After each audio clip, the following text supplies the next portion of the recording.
You're listening to Alamo City Limits Podcast with Noah Magaro-George, the official San Antonio Spurs podcast of Pounding the Rock in SB Nation. Welcome back, San Antonio Spurs fans. This is Alamo City Limits, the official San Antonio Spurs podcast of SB Nation and Pounding the Rock. Today, we're going to be talking about more candidates for the Spurs with the 12th pick, and we're going to be talking with special guest, head coach Adam Spinella of the Box and One. What's going on, Adam? How you doing today? I'm doing great. Thank you for having me on. I probably get in trouble saying this because I write for Celtics blog, but big fan of the Spurs. Always admired the organization, and even going back to the Tim Duncan days, just somebody I grew up following when he was, I think, a rookie when I was 5 or 6. So all the way through childhood, admiring him, the longevity, the organization as a whole, top to bottom. So this is a fun one for me. I really appreciate you having me on. Of course, and you just earned a ton of brownie points with Spurs fans, so I'm sure they're going to enjoy hearing that. But let's go ahead and hop into the topics today. So, we're going to be talking the 12th pick, and the draft is less than a week away. We've reviewed a ton of lottery options for the Spurs on this podcast, but I'm going to talk a pair of prospects, rather. Usman Garuba, Franz Wagner. They're pretty unique and interesting in their own right, but let's go ahead and start with Usman Garuba. A lot of Spurs fans probably didn't have the opportunity to watch him play for Real Madrid and Liga ACB and EuroLeague this season. So could you maybe give the people listening at home an idea of the level of competition he's faced and, what sort of player he is? Sure. So we'll start with the league and the competition there. I would say that ACB, Liga ACB, and EuroLeague are, in their combination, the teams that perform in both, the second best league in the world, right behind the NBA. It's also a super physical league for those Spurs fans out there who may have been able to tune in and watch some of the Olympic qualifiers and see the difference in FIBA refereeing and how it might be disadvantageous for some of the American players and how it really favors toughness. Hand checks are okay, getting to spots, all that stuff. Very physical league. But the talent level there is oftentimes underappreciated because the NBA is so filled with talent that we think of guys that are from America that go over to Europe to make professional careers over there and play in those leagues as being kind of inferior in a lot of ways, where realistically Team USA right now through the Olympics, they have somebody who's playing overseas internationally that made their team in John Jenkins. So a really high level of play. And some of the guys who started over there that were international names that won MVP awards or gained recognition at an early age have gone on to enjoy a lot of NBA success. So Luka Doncic is the name that we all kind of know first and foremost. And I'm not necessarily saying Garuba is going to have a Luka Doncic type career, but that's the most comparable. Him and Ricky Rubio were the two biggest names to come out of that league as teenagers. But guys like Nikola Mirotic, Marc Gasol, Luis Scola, and Spurs fan favorite Thiago Splitter are former MVPs of that league. So knowing that those guys can come in there, play at that high of a level internationally, and translate into success on an NBA floor where they're still logging important, meaningful minutes, I think is really key to know that, a guy who's playing over there in an impactful role on a team that's 34-2, which Real Madrid is, goes a long way in showing that he's going to be ready to play in the NBA. Definitely. And I also wanted to sort of get your opinion. He's 19 years old. I mean, what does it mean for a 19-year-old to be playing regular minutes, have a consistent role with a team like Real Madrid that is so good in one of the best leagues in the world? What does that mean? To me, it means a lot. That's maybe my coaching background and knowing that, especially role players, you have to be trusted to perform the tasks that you're asked to do. And Garuba, I know we'll talk about him a little bit more as a prospect, years has evolved, an incredible defender, and is really willing to accept a lot of that role. He's not a high volume offensive player. And I think for teenagers especially, it's rare you find somebody who's willing to do all the dirty work, all of the defensive rotations to communicate, box out, play with the effort that he does on that end, and not say, okay, now I'll go get my touches on the other end. Like, incredibly selfless. And that's what appeals to me about him. You see how that fits into a winning program in a team right now. It's going to translate to the NBA. Yeah, I mean, I've got to watch a few of his games. I certainly have not watched as much of you as you have, but I really like what I've seen from him. But from somebody who's definitely seen more than I have, can you sort of explain, what are his strengths of his game? What are his weaknesses? And what are some of the things that you're looking at, for him to contribute possibly from day one once he gets to the NBA? Sure. So Noah, one thing about me, and I'll share this with you and the viewers, I try to avoid the term weaknesses when talking about draft prospects. I think of it more as improvement areas, right? There are areas that they can continue to work on. Maybe they just haven't put enough time into, or the translation of their game from the level they're at right now needs to evolve into something different in order to survive at the NBA. So I just try to always be the eternal optimist and phrase it in those areas. When it comes to Garuba specifically, averaging about 5.8 points, 5.3 rebounds a game, very small role offensively. But what he does incredibly well is guard multiple positions as a front court guy with incredible IQ. So he projects right now as kind of that tweener or hybrid 4-5, depending on how you want to look at him, about 6'8", maybe 6'9", with a plus 7 foot wingspan. So really, really long armed. He might be a little short traditionally for a center, but has the capability of guarding either position. And I think would be able to guard 3 through 5 in the NBA really, really comfortably. It's not just switchability and on-ball defense that makes him really valuable. I've never seen an 18 or 19-year-old instinctually make the type of help defensive rotations that he makes. They're nuanced stuff, and this is a lofty comparison, but because of his ability to do so within a switching scheme, there's some Draymond Green to him on the defensive end. And it's hard to quantify either statistically or just through words how valuable that is for a team, because it unlocks so much about who else you're able to get around them. And specifically with San Antonio, I am salivating just as a coach and a defensive first guy. Like, I love talking about defense. I'm salivating thinking about DeJounte Murray, Devin Vassell, and Usman Garuba all being on the same court. Like, that is length, intensity, IQ, versatility that just really gets me excited. Yeah, and let me ask you this, just sort of as a side question here. Do you think he could play along someone like Jakob Poeltl, or do you think they would probably not be too compatible on the floor together? It's a good question, and I think it's one that many scouts have struggled with to give clarity on that side right now. I know squarely that I land on the answer being yes, and part of that is because of the upward trajectory of his shooting. There's this perception out there that Garuba is not a very good offensive player. And that comes from the low volume. When you see a guy who's not taking a lot of shots, you assume that it has something to do with his capability. And B, he was a really poor three-point shooter coming into the season. But he has steadily improved. He's up to over 34% from three on about 2 shots a game, 2.5 shots. So a solid volume there, especially for the minutes that he plays. And that's another point that I should make about the Spanish leagues. Over there, the top scorers in the league average somewhere between 16 and 18 points a game. So this is not a place where, if you're averaging 8 or 9 points, you're a poor scorer, you're a very low usage player. That's the equivalent of maybe averaging 14 or 15 in the NBA. So Garuba putting up, 5 and 5 is essentially like putting up 8 and 7 as a role player off the bench right now. So it's impressive with what he's doing. The 34% three-point shooting is new. And anytime you see somebody with a recent uptick in their shooting ability, you have to ask yourself how real it is. And that in lies the biggest trait to him being able to play next to a true center like Poeltl. Can he space the floor to the corners? Can he reliably shoot the three and be able to play in that off-ball role? Because defensively, he'll be fine. But it's about the spacing on offense with a non-shooting 5 like Poeltl that you might worry about. I think he's going to be okay because I buy the projection of his jump shot long-term.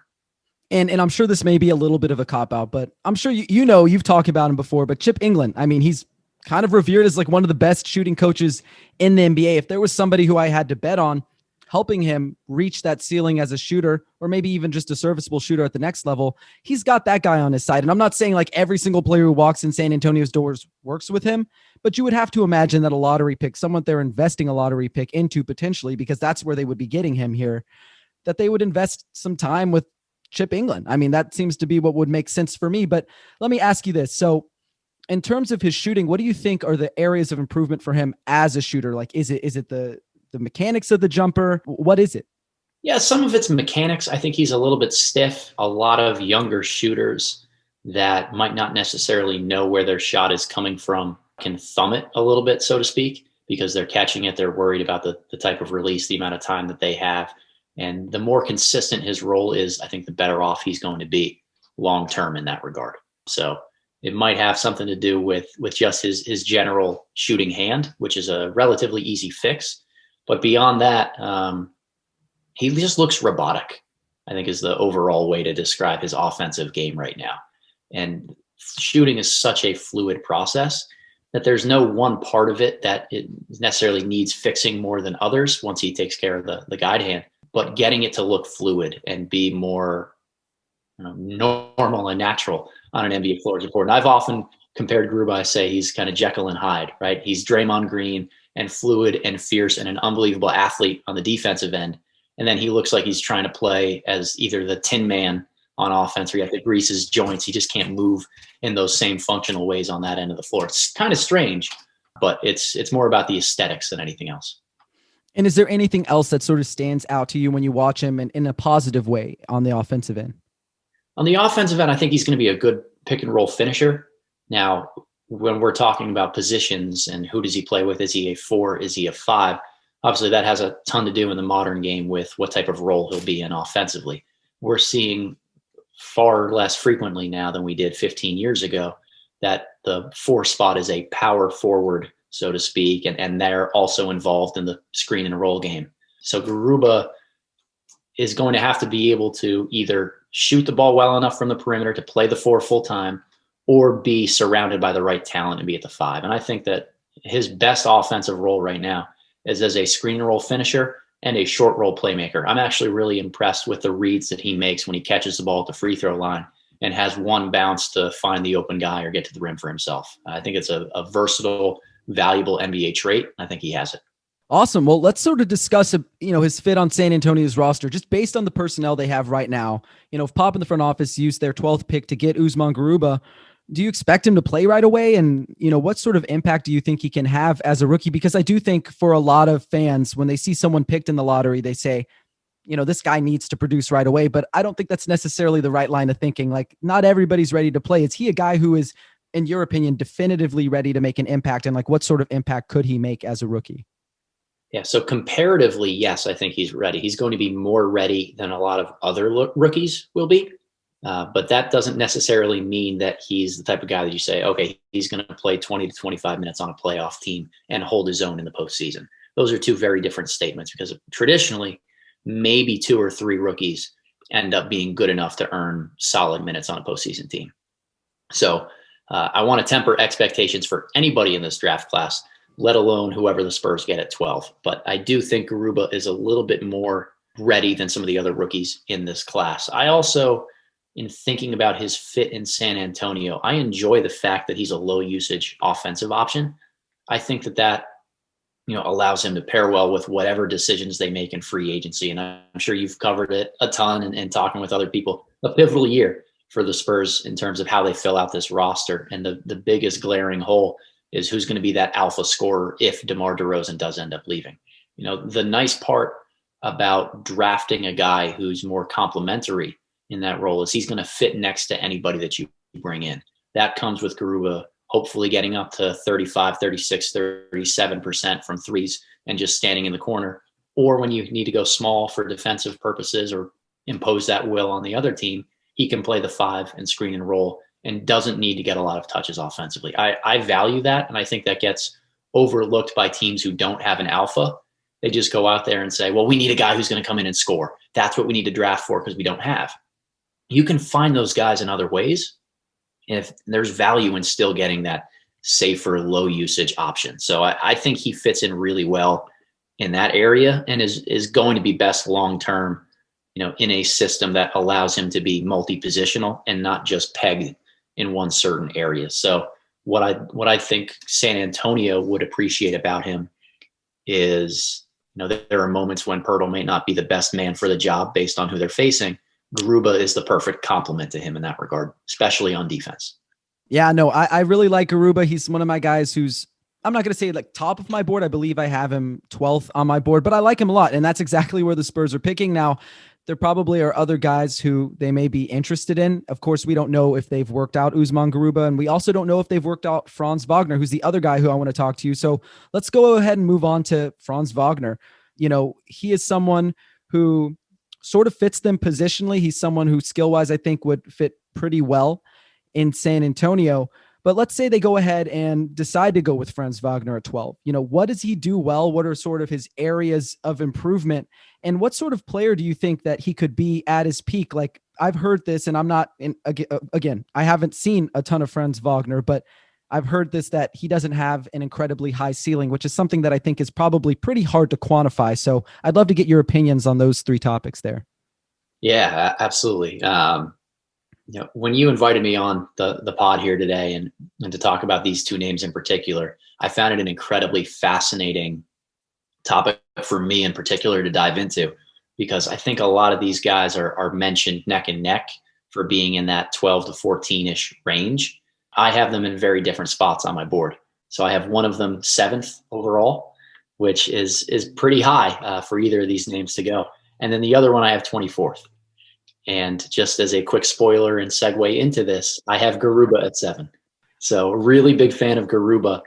When it comes to Wagner and what he might offer, the Spurs right here, a really good defender, a very solid, low usage type of guy in a similar way that Garuba has been, but a different impact on the game in terms of his defense. So Wagner, very smart with his help defense, but not as explosive of a rim protector shot blocker.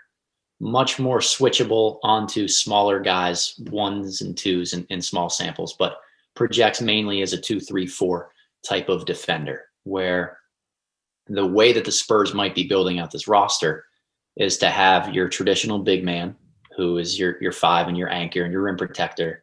And you can go for maybe a little bit more skill and offense than pure shot blocking rim protection on defense, and have switchability 1 through 4 with guys like Keon Johnson and Vassell and taller, longer guards like Murray or Lonnie Walker, and play in a style that allows you to apply pressure on the perimeter.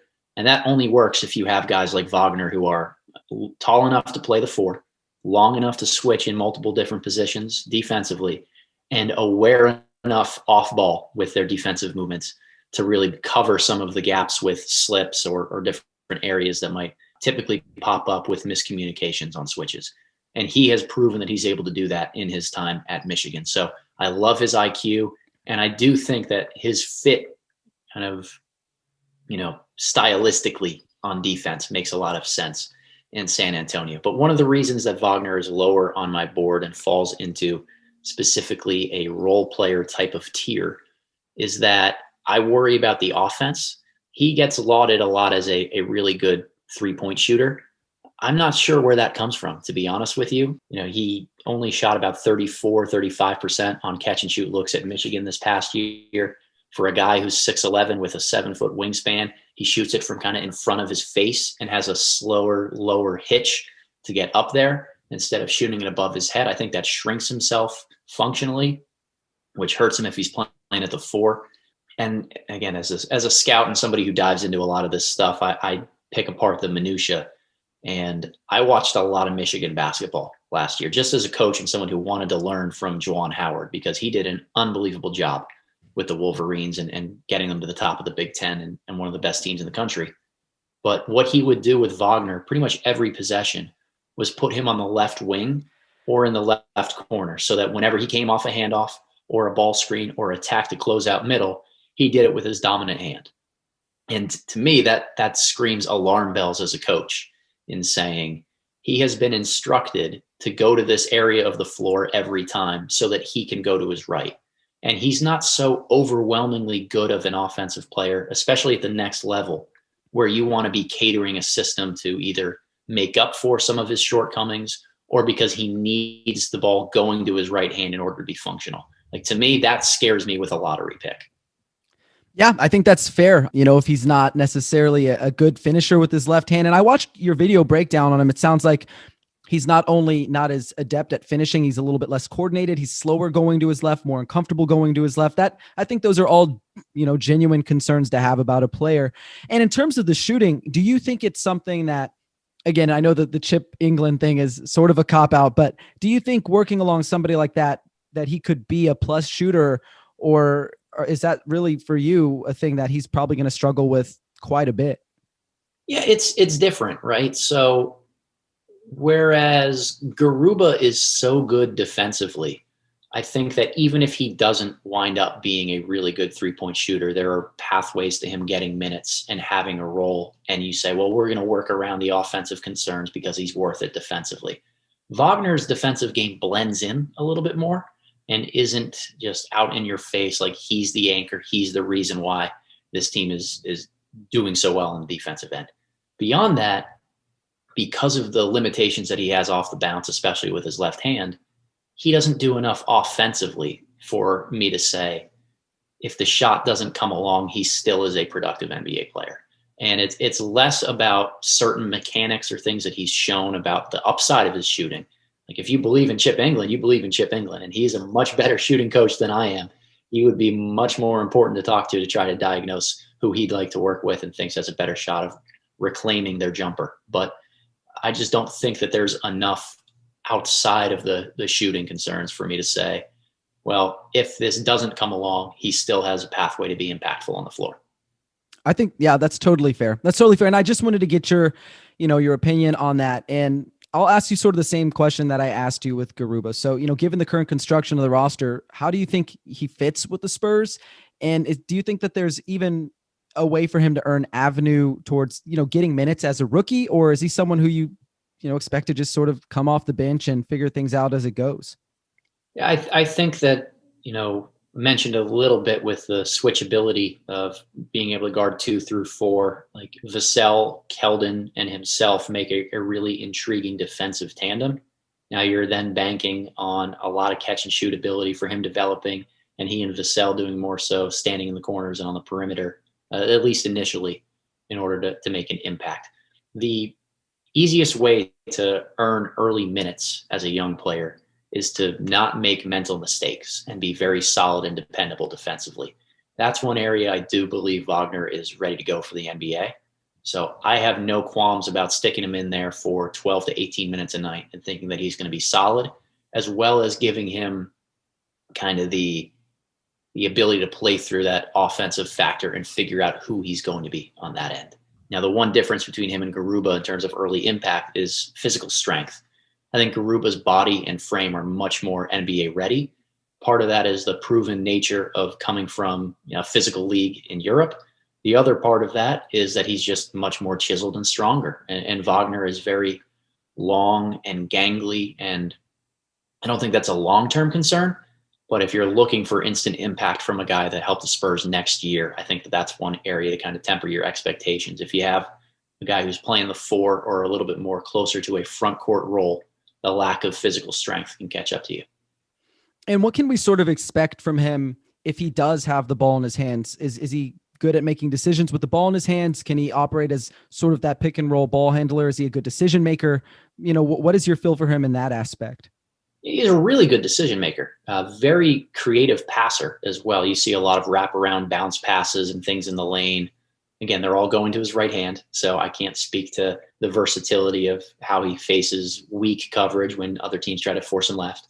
The other area that causes me not to be overly high on him as a primary or secondary creator with the ball in his hands is that he's not a great pull-up scorer either. Okay, when he's getting to his right and going all the way to the rim, but I didn't see a ton of flashes of whether it's mid-range pull-ups, step backs. If teams try to go underneath ball screens, can he level them out to 3? Like those are things that I don't think Wagner necessarily has in his bag. And in order for help defenses to collapse on you at the NBA level, when they're so smart and so disciplined, you have to be a threat with the ball in their hands. Otherwise, they're going to leave you on an island, play drop coverage, and say, hey, score against Rudy Gobert 2-on-2 or Brook Lopez. Like we're okay playing 2-on-2 in the middle of the floor.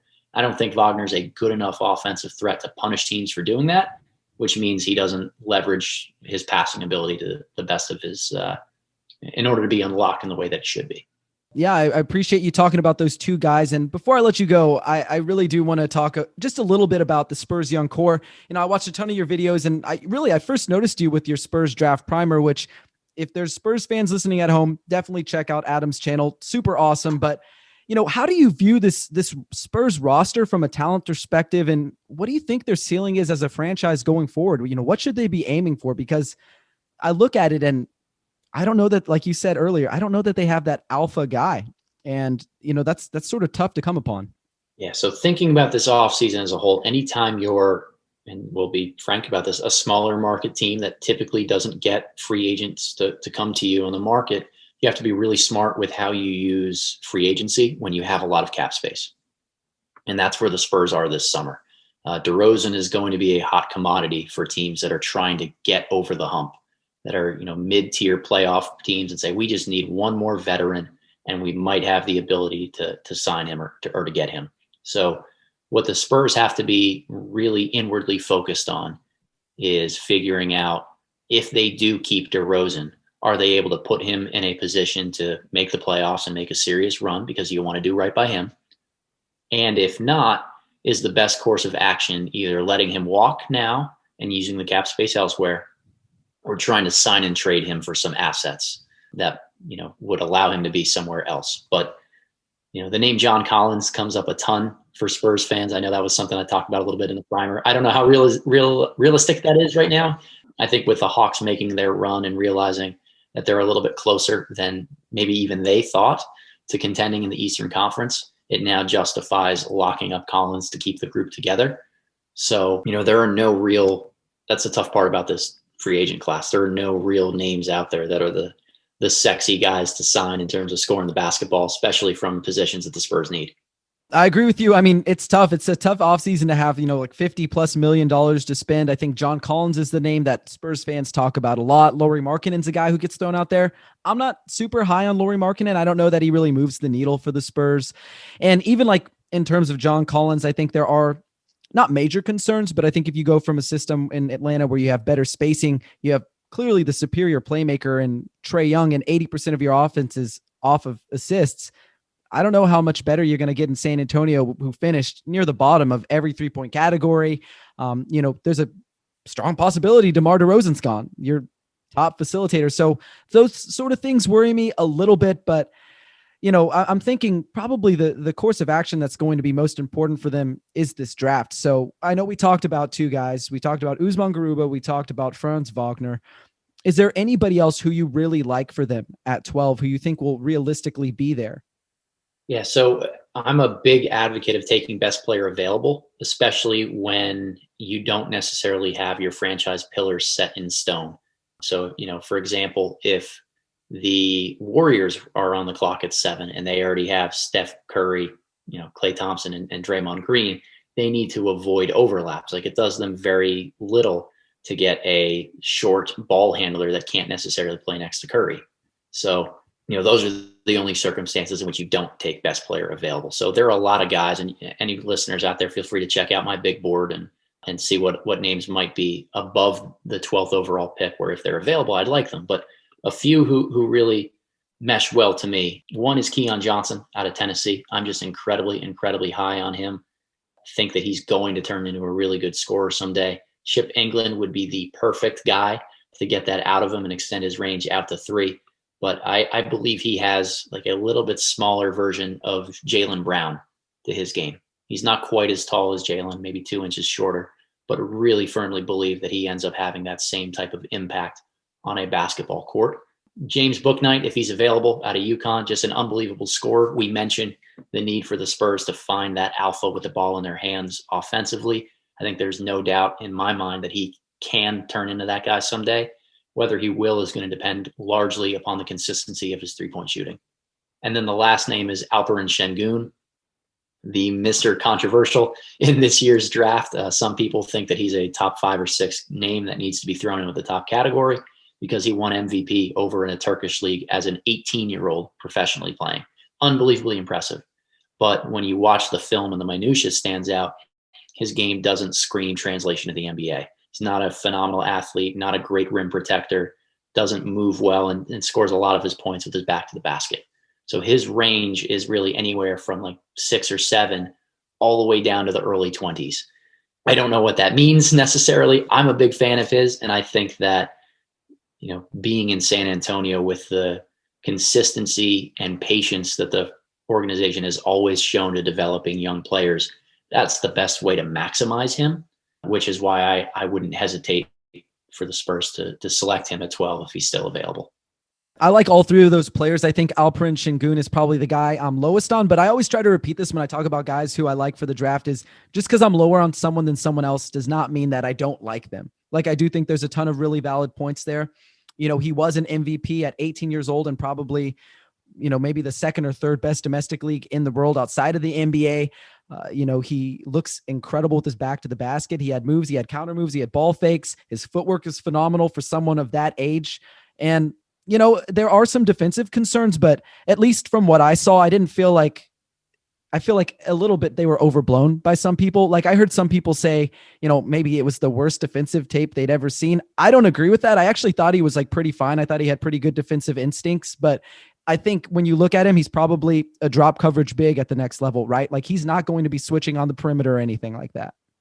No, and he's more mobile than you think in straight lines, but he's not great laterally. And I think one of the reasons the film doesn't look great is he's not very consistent with his closeouts. He needs to be much more disciplined for understanding the type of player that he is and taking better angles as a result of that. So, I think he ends up having a Domantas Sabonis type of upside to him where, he can shoot it a little bit. He can create out of handoffs and force switches in ball screens and handoff actions that allow him to just, bury a guy down on the block. And he's so good at doing that. So I like Şengün. I think it definitely takes some defensive catering, but as we've talked about with the Spurs, I love the defensive personnel they already have. They're building a long, versatile, switching 1 through 4 type of core. I think that goes really well with a guy like Şengün, where if you apply pressure on the perimeter, you don't necessarily, encourage as many drives to the basket, and that helps put him in the best situation to succeed. Definitely. And let me ask you one last question about him. So I think for me, one of the biggest questions for me is, will he be able to stretch the floor one day? And you look at the touch that he has around the rim, you look at the touch from the free throw line, really good percentage there on a lot of attempts. Is that something that you're pretty confident in? Because I actually think that there's a pretty good chance that he could end up spacing the floor at some point in his NBA career, even if it's not from day one. Yeah, I think so. I'm more willing to bet on it than not. And I wish I could point to exactly one reason or one play or shot type that really gives me that type of indication. But there's an overall level of optimism that I have about just how much he understands he needs to evolve his game to fit into the NBA, and how important just the 3-point shot is going to be in being the start of that. So I definitely buy the upside for it. And before I let you go, I want to ask you, this Spurs team has a lot of interesting young pieces. I mean, we've sort of named them, but we haven't talked about them too much in depth. I won't make you go too in depth with any of them, but out of all the young guys on this team, is there anybody that you really like that think, they might have a chance to end up being an alpha, or maybe even just like the second, third best player on a championship contender? Yeah, I don't know as much about alpha. I think Keon Johnson is probably the closest guy to knocking on that door there. And he blew me away with how much of a human bowling ball he was this past year. Like, he's incredibly strong and just fears nobody when he drives to the basket. But my man crush is Devin Vassell. It has been for a year and a half, and it probably will always be that way. I love his length. He's an unbelievable defender. I rated him out a year ago as, I believe, the 4th player on my board in 2020. Really was a huge fan of him because he strikes me as what you see Mikal Bridges doing right now for the Phoenix Suns. I think is a realistic possibility for Vassell in San Antonio in a year or two, as well as much more upside to create off the bounce. I don't know if that makes him an alpha as much as it does just a really intriguing piece with such a high floor that I love Vassell. So I was clamoring for anybody to draft him last year. As soon as the Spurs were on the clock and they took him, I knew this was going to happen. One of my favorite teams is going to get my favorite prospect. So I love those two as long-term building blocks, Johnson and Vassell. Yeah. And I was really happy with both of them. For Keldon, I had him 17th on my big board that year. So when he fell to 29th, I was like, wow, they got to get him. Like, when he was there at 19 and they took Luka, I was like, oh man. But then when they got him at 29, I was like, wow, I'm happy about that. And with Vassell, he was 6th on my big board last year. So when they had him at 11, I was ecstatic. So 2 guys who I really like. I sort of agree with you. I'm not sure that they're ever going to be that alpha, but I definitely think they can be valuable pieces in the NBA. And I just want to take this time to say thank you so much for joining me. And before I let you go here, let people know where they can find your podcast, your video content, anything that you're doing, and where they can follow you on social media. Sure. So no podcast for me. I wish I had the time or the technical expertise to go through that process, but you can follow me on YouTube. Adam Spinella is the name on there, trying to pump out a little bit more draft content before we get to the draft, some positional categories, or maybe a couple more scouting reports before Thursday gets here. But follow me on Twitter at Spinella14. That's my last name, 14. And then at the boxin1_. Spinella14 is going to be a little bit more nuanced X's and O's, NBA breakdowns, and a few retweets or tweets about the current team that I coach. Whereas the boxin1 is a little more where you find me on all the NBA draft stuff. So depending on what you're looking for, just pick your poison and I'll be there. Awesome. Thank you so much for joining me. Really, Spurs fans, if you have time, check out his stuff. Follow him, everything he's doing. I mean, it's all good. Everything that I've seen of yours is really phenomenal. So definitely check it out. But thanks again for joining me. And thanks to everyone who tuned into this edition of Alamo City Limits. And for those of you listening at home, make sure to subscribe. Leave us a 5-star review on Apple Podcasts, Spotify, or wherever you get your podcasts. We've got a fantastic staff of writers over at Pounding the Rock who do an amazing job of keeping everyone up to date with their favorite team. So check our stuff out. But until next time, Spurs fans, take care.